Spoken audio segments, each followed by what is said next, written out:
fundamental problems that are closely linked. Our economy is turned away from people. Only half of our economy really serves to enable people to live in dignity. The other half deals with things like advertising, planned obsolescence, unnecessary transport, and financial speculation. If this useless part were to disappear, we could have our consumption of raw materials and energy. Climate targets would then be achieved immediately, raw materials would no longer be scarce, and neo-colonialism would lose its foundation. The other problem is the inadequate distribution of work and social wealth. Economic competition ensures that work cannot be distributed fairly when the demand for work decreases. This is why continuous automation is blocked, even though it could relieve us and shorten the working week. People fight for jobs even though it would be much nicer if automation took over our work. Isn't that madness? The market economy also prevents social wealth from reaching people directly. In fact, everyday goods could be delivered directly to people. But instead, people always have to produce something else, just so that part of the wealth flows back to them via wages and social security contributions. But unfortunately, only a small part. Just imagine, in order for wages and social security contributions to rise, more and more has to be produced no matter what. It's a chain reaction that puffs up the useless sector to balloon. This not only harms the environment and scarce resources. Because fewer cars are being sold today, people are supposed to build tanks and drones instead. This creates an enemy image and poses an acute threat to world peace.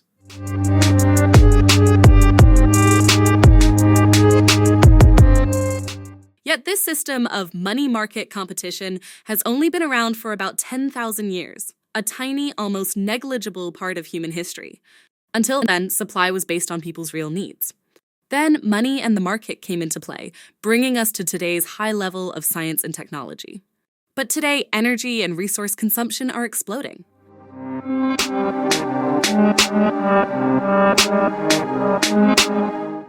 We could return to this old and proven principle, but with today's level of science and technology.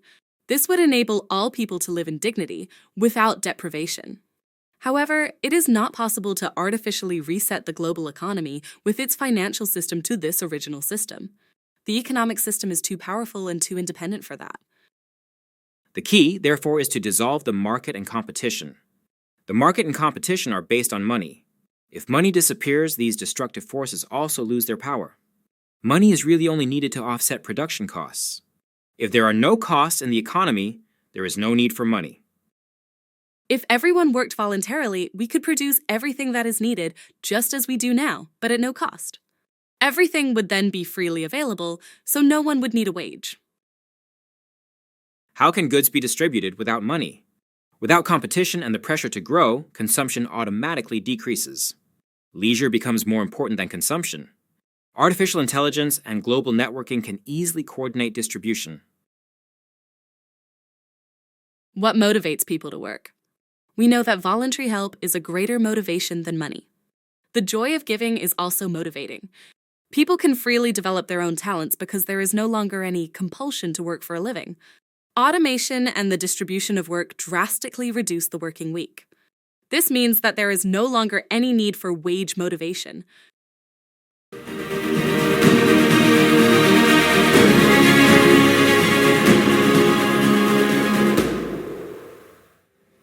Now comes the decisive step. Technically, it would be possible for everyone worldwide to forego their wages at any time. This would eliminate money, markets, competition, and the pressure to grow, and the economy could once again fulfill its true purpose, to ensure a life of dignity for all people. In this way, humanity's global problems such as inequality, climate change, and neocolonialism could actually be solved in the short term. Please help spread this message worldwide. To BENHARMONIA, our good and harmonious society of the future.